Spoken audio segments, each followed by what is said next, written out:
యెహోవాను స్తుతించుడి. దయచేసి అందరూ కూర్చోండి.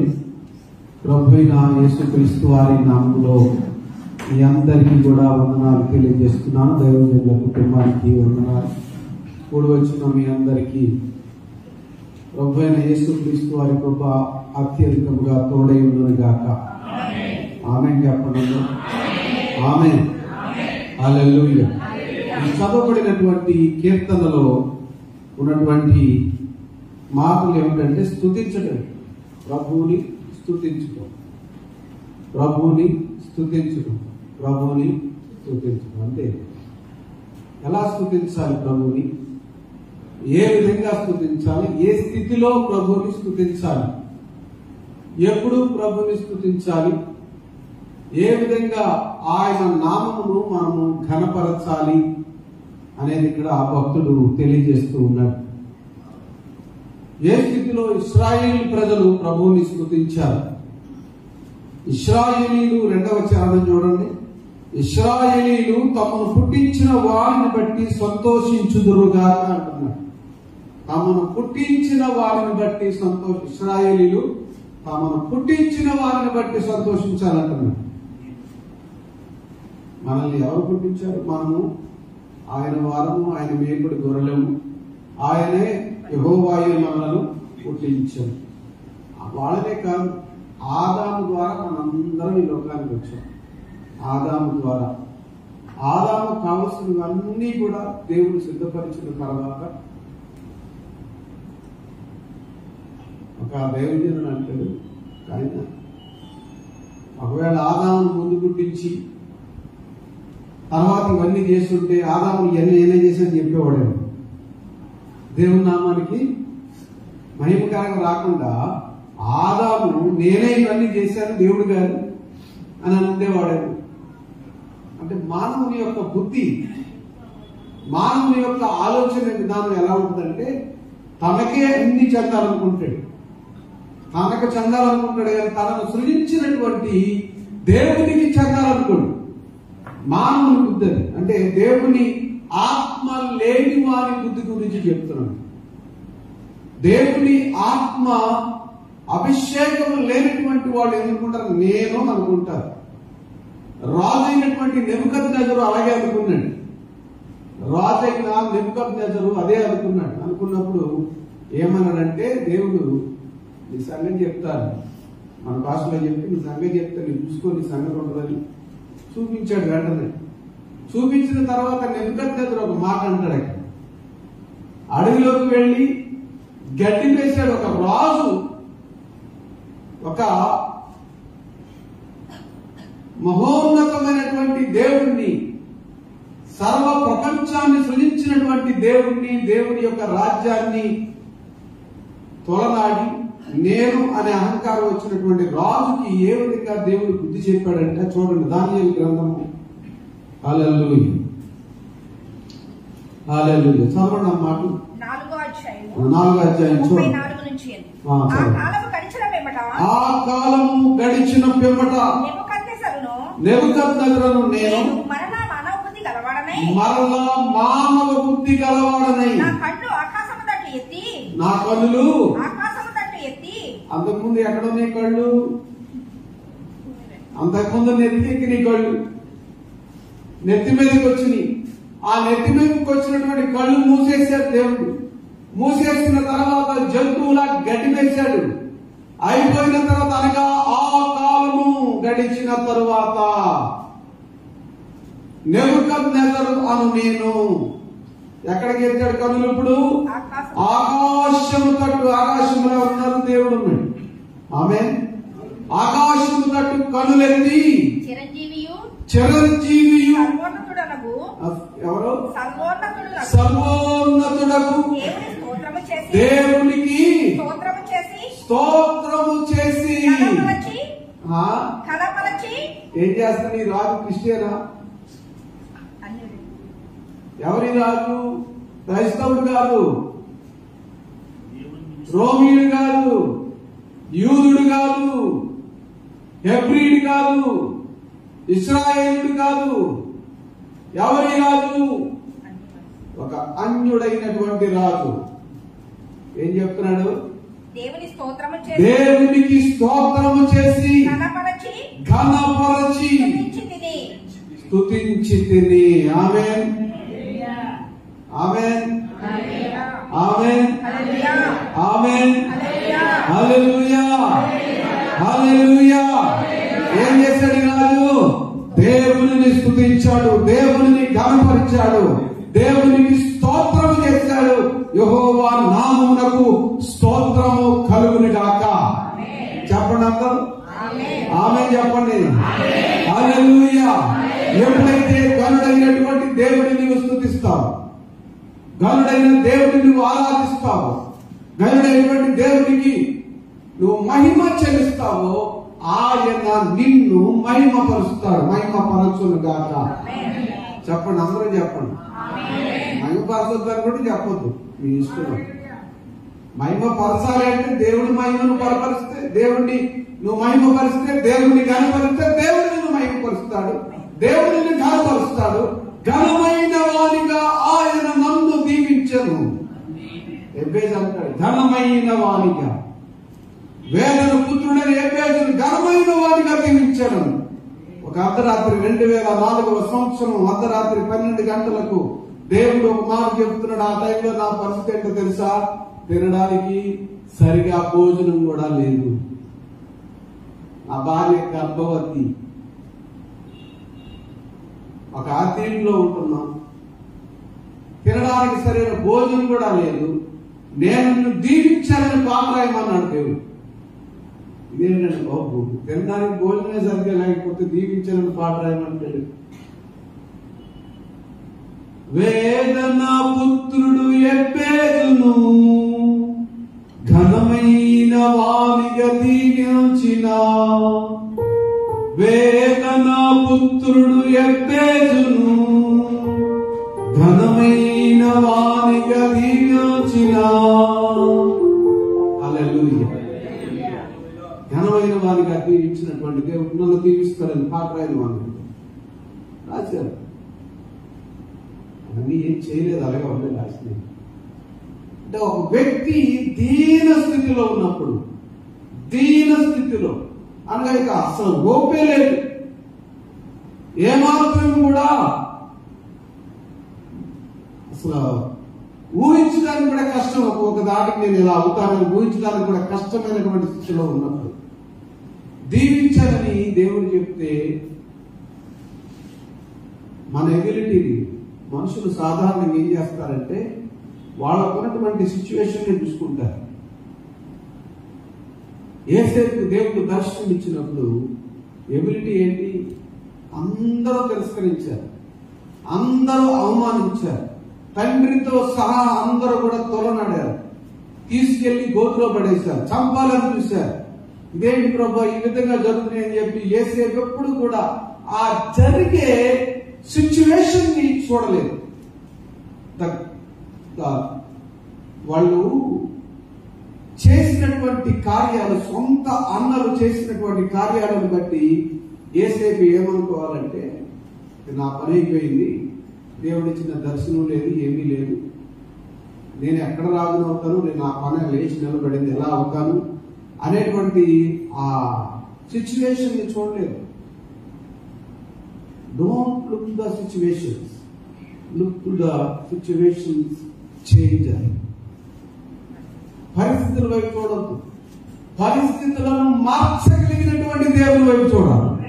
ఆమె చెప్పండి. పరిస్థితులను చూస్తే నువ్వు అక్కడే ఉంటావు, నీ వైపు చూసుకుంటే నువ్వు అక్కడే ఉంటావు. నీ వలన, నా వలన, మన వలన ఏమీ కాదు. ఆమె మన స్థితిగతులను మార్చేటువంటి దేవుడు, మనలను మార్చేటువంటి దేవుని వైపు మనం చూడగలిగితే ఆయన స్థితిని మారుస్తాడు. ఆమేన్ ఆమేన్ హల్లెలూయా. సృష్టికర్త వైపు చూడు, సృష్టిని కాదు. సృష్టి అలాగే ఉంటుంది. Things may be not change, you must be change. పరిస్థితులు ఏం మారో, నువ్వు మారాలి. నీ స్థితిని మార్చేటువంటి దేవుని వైపు చూడాలి. ఆమేన్. నీ స్థితిగతులను మార్చి నిన్ను ఒక స్థాయికి తీసుకుని వెళ్ళగలిగినటువంటి ఘనుడైనటువంటి దేవుని వైపు మనం చూడాలి. కానీ మనల్ని హీనపరిచి, మనల్ని దిగజార్చి, మనల్ని ఎగతాళి చేసి నీ స్థితి ఇంతే అని డిసైడ్ చేసేటువంటి మనుషుల వైపు మనం చూడాల్సిన అవసరం లేదు. ఈ పని అయిపోయింది, ఇంతే, వీళ్ళ బ్రతుకులు ఇంతే అని అంటారు మనుషులు. లేదు, నా దేవుడు, నా శత్రువా నా మీద నీవు హెచ్చించుకోవద్దు, నా దేవుడు నన్ను హెచ్చించనంటాడు దావీదు. ఆమేన్.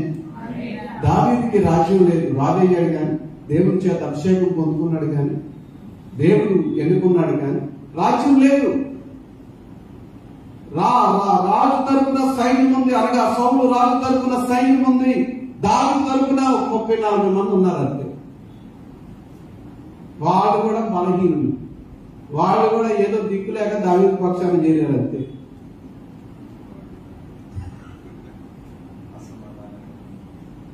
వాళ్ళు ఎవరంటే అల్లరి జనం అనుకోండి. ఇంకా అప్పులోళ్ళు, అసమాధానం ఉన్నవాళ్ళు, దిక్కులేని వాళ్ళందరూ వచ్చి దావీదు పక్షాన్ని చేరారు. వాళ్ళు ఎప్పుడైతే దావీదు పక్షాన్ని చేరారో దేవుడు వాళ్ళని కూడా ఆశీర్వదించారు. ఆమేన్. హల్లెలూయా, హల్లెలూయా. That's why God was telling you, don't look the situations. నీ పరిస్థితుల వైపు చూడవలసిన అవసరమే లేదు.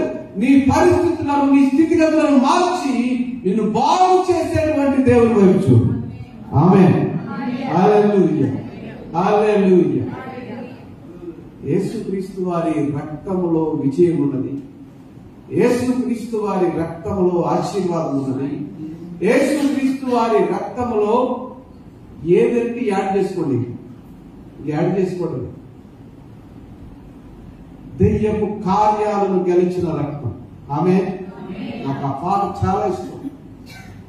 దెయ్యపు కార్యాలను గెలిచిన రక్తం, ఎడతెగకుండా మనము స్మరణ చేయుదాం. దెయ్యపు కార్యాలను గెలిచిన రక్తం, ఎడతెగకుండా మనము స్మరణ చేయుదాం. పాపపు క్రియలన్నిటినీ చెదరగొట్టినా, పాపపు క్రియలన్నిటినీ చెదరగొట్టినా, క్రీస్తుని శిలువను మనము అనుసరించుదాం. క్రీస్తుని శిలువను మనము అనుసరించుదాం. రక్తమే, రక్తమే, రక్తమే, యేసు రక్తమే, రక్తమే జయం, యేసు రక్తమే జయం, రక్తమే జయం, యేసు రక్తమే జయం. ఎదురుచున్నది యేసు రక్తమే మా జీవితం, ఎదురుచున్నది యేసు రక్తమే మా జీవితం. వ్యసనాలకు తీర్చివేయును, సుఖ జీవం చేయుటకు శక్తి ఇచ్చును. వ్యసనాలకు తీర్చివేయును, సుఖ జీవం చేయుటకు శక్తి ఇచ్చును. రక్తమే, రక్తమే, రక్తమే, యేసు రక్తమే, రక్తమే జయం, యేసు రక్తమే. ఆమేన్, ఆమేన్. రక్తమే జయం, యేసు రక్తమే జయం, రక్తమే జయం, యేసు రక్తమే జయం, రక్తమే జయం, యేసు రక్తమే జయం. యాకోబు పత్రిక 4వ అధ్యాయం 6వ వచనం చూడమ్మా. యాకోబు 4:6. హల్లెలూయా, హల్లెలూయా. చదవండి. 4:6. అందుచేత దేవుడు అహంకారులను ఎదిరించి దీనులకు కృప అనుగ్రహించును. ఆమేన్. రాజైన సౌలు అహంకారిగా మారిపోయి దేవునికి వ్యతిరేకంగా బ్రతుకుతూ ఉన్నప్పుడు, తనున్న సిచ్యువేషన్ లో ఎక్కడ ఉన్నాడో తెలిసినా కూడా, ఏ స్థితిలో ఉన్నాడో తెలిసినా కూడా, అరణ్యంలో ఉండి ఎండకు ఎండుతూ వానకు తడుస్తూ దావీదు దేవుడిని స్తుతించాడు. దేవునికి స్తోత్రం కలుగును గాక. గాక. అటువంటి స్తుతుల మీద ఆసీనుడైనటువంటి దేవుడు దావీదును తీసుకుని వెళ్లి సింహాసనం మీద కూర్చోబెట్టాడు. చెప్పండి ఆమేన్. స్తుతుల మీద దేవుణ్ణి ఆసీనుడిగా దావీదు చేస్తే దావీదును తీసుకుని వెళ్లి దేవుడు సింహాసనం మీద ఆసీనుడిగా చేశాడు. దేవుని నామమునకు మహిమ కలుగును గాక. దావీదు పరిస్థితి ఏంటి? అరణ్యములో, ముళ్ళల్లో, ఎండలో, వానలో ఉండి ప్రభువుని స్తుతించాడు. ఆమేన్. ఏం చేస్తున్నాం మనం? ఎటువంటి సిచ్యువేషన్, చిన్న సిచ్యువేషన్ రాగానే మూల కూర్చొని ఏడుస్తుంటారు కొంతమంది. నెత్తి మీద చేయి పెట్టుకుని, ఆ పరిస్థితి ఏంటి ప్రభువా,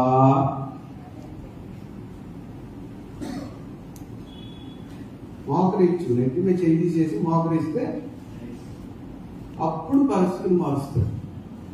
ఆ పరిస్థితి వైపే చూస్తూ ఉంటారు. పరిస్థితిని మార్చేటువంటి దేవుని వైపు, దేవుని స్తుతించడం మీద ఫోకస్ చేశాడు. దావీదుని తండ్రితో సహా అన్నదమ్ములు తిరస్కరించారు. రేపు పనికి మానవాడు, నీకేం పని రా యుద్ధం, ఇక్కడ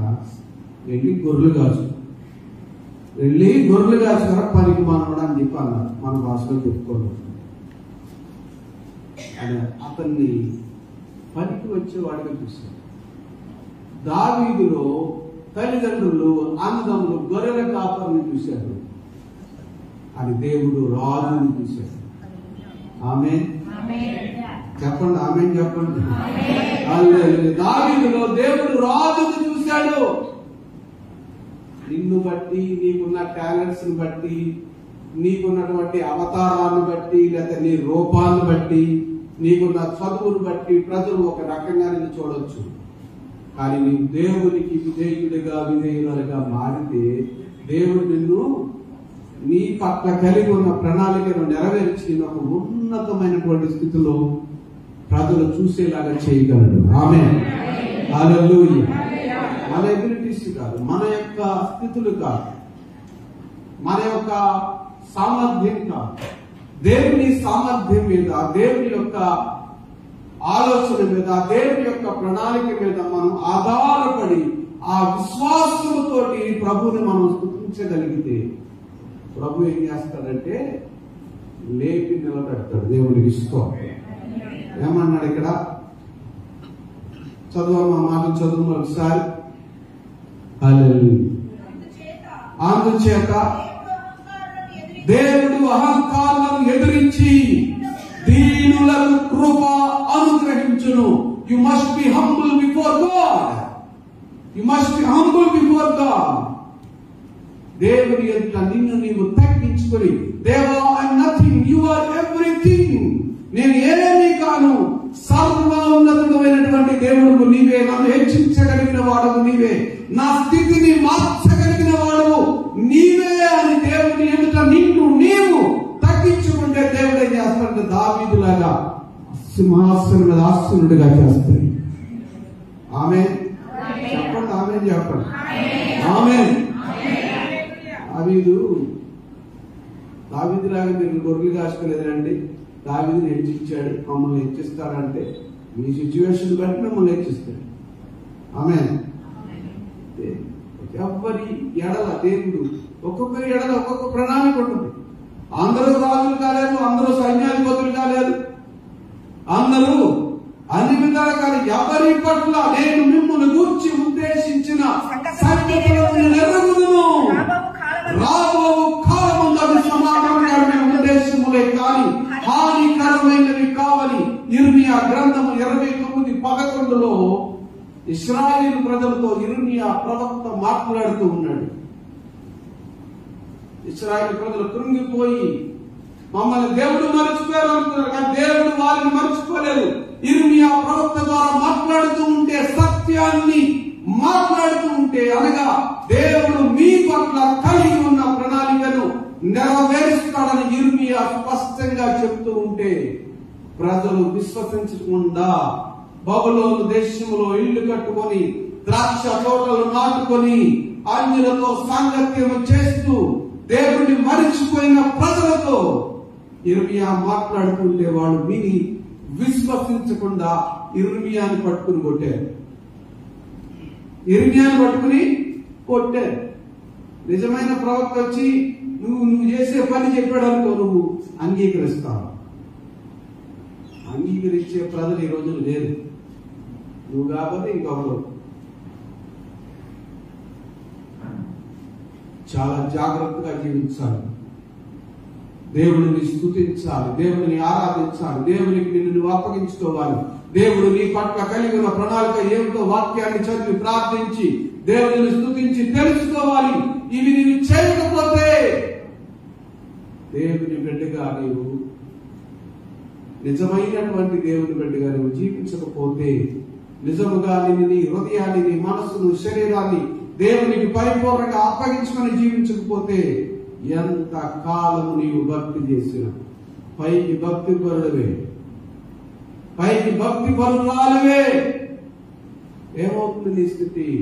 అక్కడే ఉంటావు, అక్కడే ఉంటావు. ఎదుగు ఉండదు, పొదుగు ఉండదు, ఏముండదు. నీ జీవితం అక్కడే ఉంటుంది. అక్కడి నుంచి లేవాలి. ఆ స్థితి నుంచి లేవనెత్తేటువంటి దేవుని వైపు చూడాలి. ఆమేన్. నీ పరిస్థితి వైపు చూడద్దు, మాని పరిస్థితి వైపు చూడడం మానే. నీ జీవితాన్ని నువ్వు చూసుకోవడం మానే. నీ జీవితాన్ని మార్చేటువంటి దేవునికి ఆ జీవితాన్ని అప్పగించు. నా బ్రతుకింతే అని కూర్చోవద్దారు.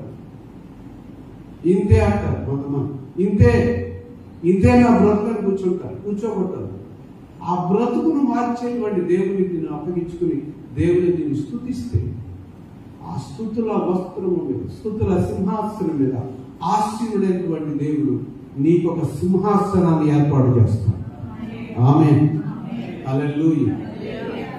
నీ సంగతి ఏమో కానీ మా వాళ్ళు అన్నటువంటి మాట, నువ్వు 5 నిమిషాలు ఏసీ లేకపోతే ఉండలేవా నువ్వు అని చెప్పి రోడ్డు మీద పడేశాను. వారం రోజుల్లో మా దగ్గరకు వస్తామని చెప్పాను. ఎంతవరకు వాళ్ళ దగ్గర వెళ్ళాలి. ఆమేన్. 14 దేశాలు తీసుకెళ్ళాడు దేవుడు. ఆమేన్. హల్లెలూయా.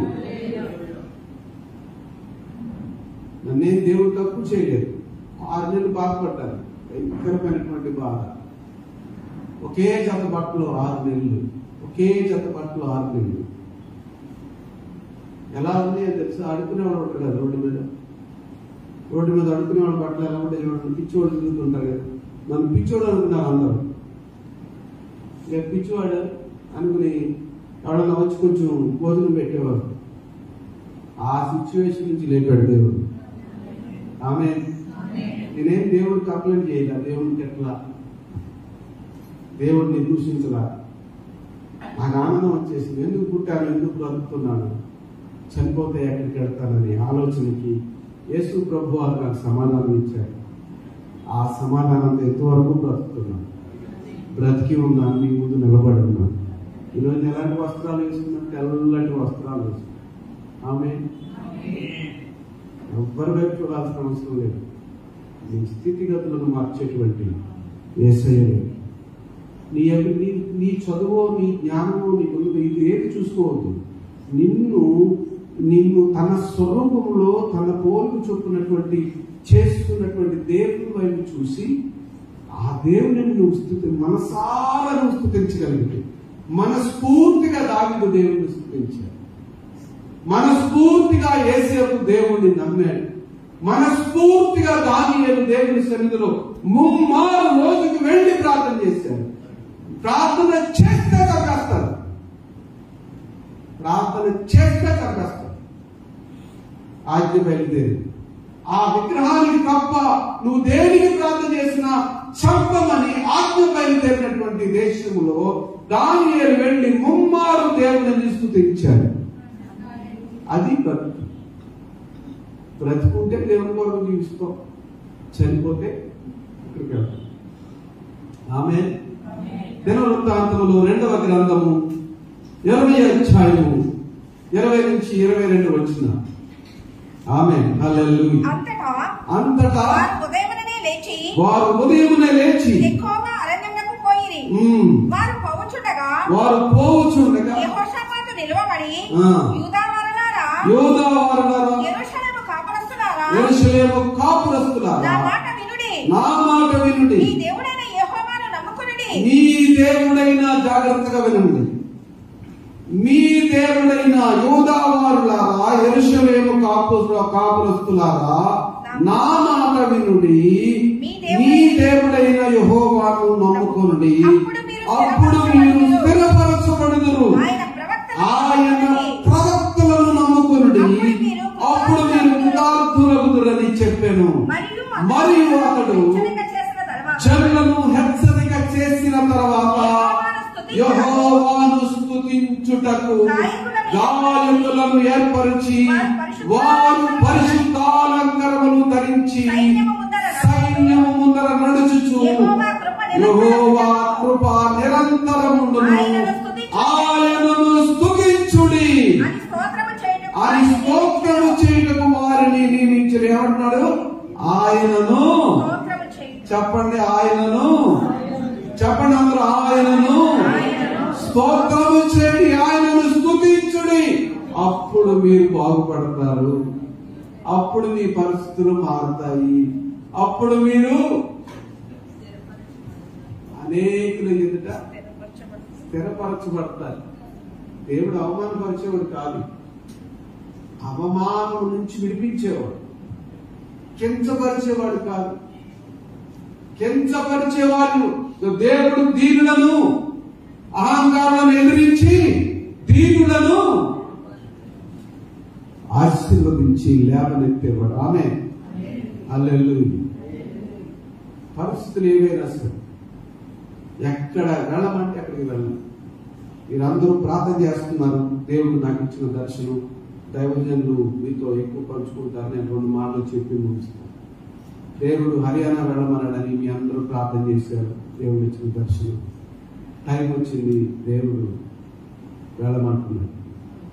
ఒక దైవజనుడు అన్నాడు రీసెంట్ గా, అక్కడ నార్త్ ఇండియాలో పరిస్థితులు ఏం బాగలేదు, అందరూ వచ్చేస్తున్నారు, సౌత్ ఇండియా మినిస్ట్రీస్ వాళ్ళందరూ వచ్చేసే దగ్గర మీరు అంటారంటాడు బాబాను, మీరు అంటారేంటి, వాళ్ళందరూ భయపడి వచ్చేస్తున్నారు, అక్కడ పరిస్థితులు ఏం బాగలేదు, చంపేస్తున్నారు సేవకులు అంటే మీరేంటి అక్కడికి వెళ్తామని చెప్తున్నారని చెప్పాను. దేవుడు వెళ్ళమన్నాడు, వెళ్తాను. దేవుడు, నేను కాదు, నా ఆలోచన కాదు. నా ఆలోచన అయితే ఒడిశాలో, ఛత్తీస్గఢ్ ఎక్కడికో వెళ్ళాలనుకున్నాను, లేదా గుజరాత్ వెళ్ళాలనుకున్నాను మిషనరీగా. కానీ దేవుడు ఇప్పుడు హర్యానాకి వెళ్ళమన్నాడు. 4 నెలల క్రితం ఇచ్చిన దర్శనం, అది ఎప్పుడు వెళ్ళమంటారు, ఎక్కడికి వెళ్ళమంటారు అనేది దేవుడు మొన్నటి దినాన 1 వారం క్రితం మాట్లాడారు. మేమిద్దరము దైవజనులు, మేము హైదరాబాద్ లో ప్రతి నెల 27వ తారీఖున ప్రేయర్ ఉంది, అది స్టార్ట్ చేసాం మొన్న. ఆ ప్రేయర్ ముగించి వస్తుంటే ప్రభు మాట్లాడుతున్నారు, ఏం చేస్తున్నావు ఇక్కడ నువ్వు, నేనేం చెప్పా నీకు, నువ్వు వెళ్ళు అని ప్రభు మాట్లాడు. ఆమె ఇక్కడ 238 కిలోమీటర్లు అక్కడ నేను ప్రయాణం చేస్తే ఒక్క చర్చ్ లేదు. అక్కడ చట్టం ఏంటంటే, క్రిస్టియన్ అని తెలిస్తే చాలు, 10 సంవత్సరాలు జైలు.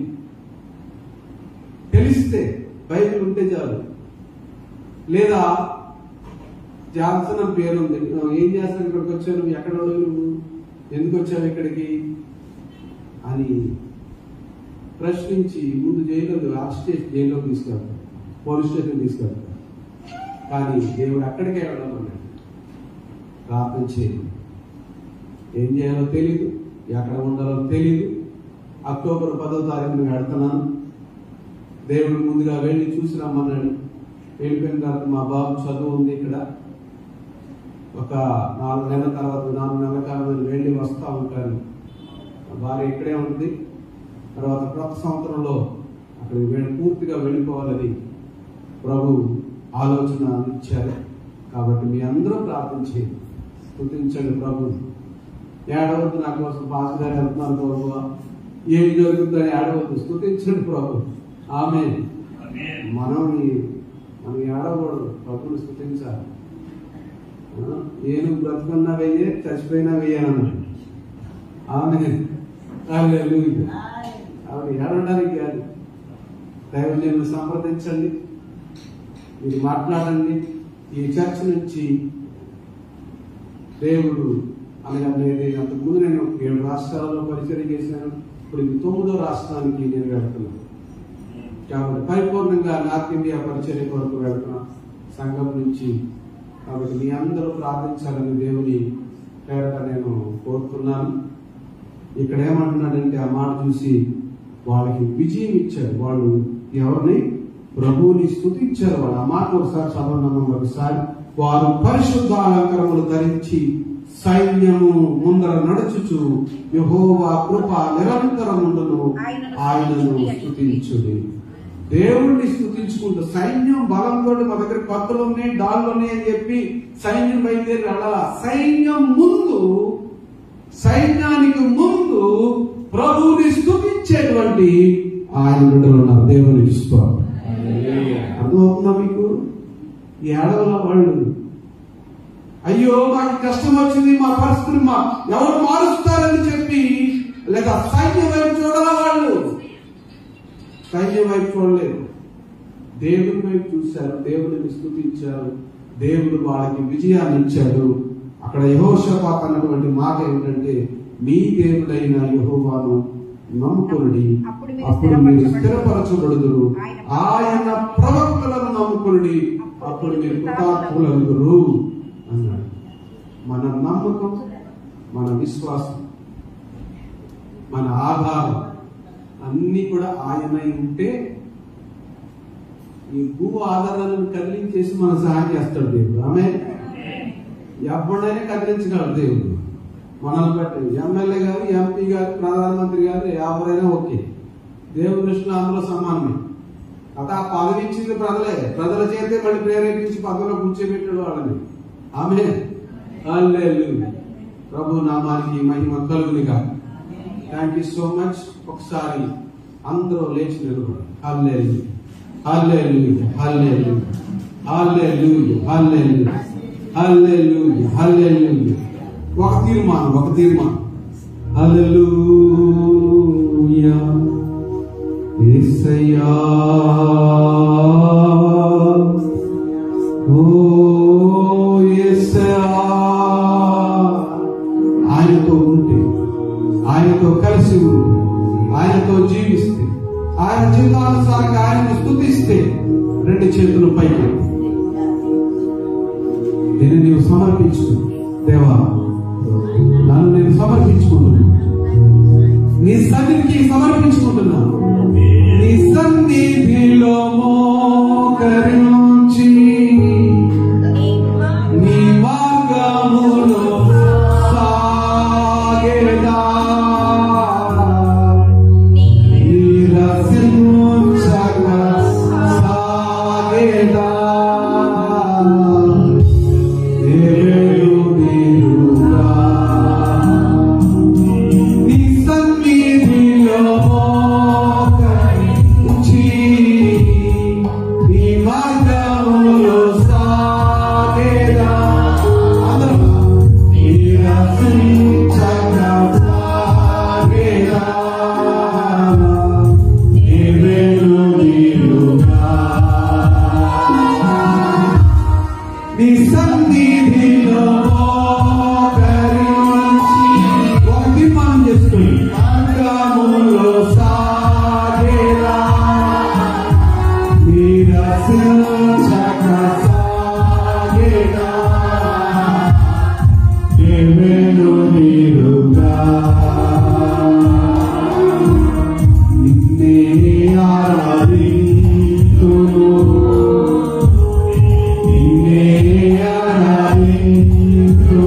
తండ్రి మీకు వందనాలు. ఈ పరిశుద్ధ నామమునకు మహిమ కలుగును గాక. ఈ పరిశుద్ధ నామమునకు స్తోత్రములు కలుగును గాక. మీరు ఇచ్చినటువంటి మార్గం, మీరు చూపిన మార్గం, మీరు స్థిరపరిచిన మార్గంలో ప్రజలందరూ నడవడానికి యేసుక్రీస్తు వారి నామములో మీ సహాయము కలుగును గాక. కృప కలుగును గాక. మీ పరిశుద్ధాత్మ సన్నిధి తోడుగా ఉండి నడిపించును గాక. యేసుక్రీస్తు వారి నామమున అడిగిన ప్రతి మాటని పొందుతున్నాము తండ్రి. Amen. Amen. Amen. Thank you so much. ప్రార్థన చేయండి. ప్రభు కృప చూపించి ఆయన కార్యాన్ని నా పట్ల నెరవేర్చినట్లుగా మీ అందరి ప్రార్థనలో జ్ఞాపకం చేసుకుని థాంక్యూ సో మచ్. కూర్చున్నాం.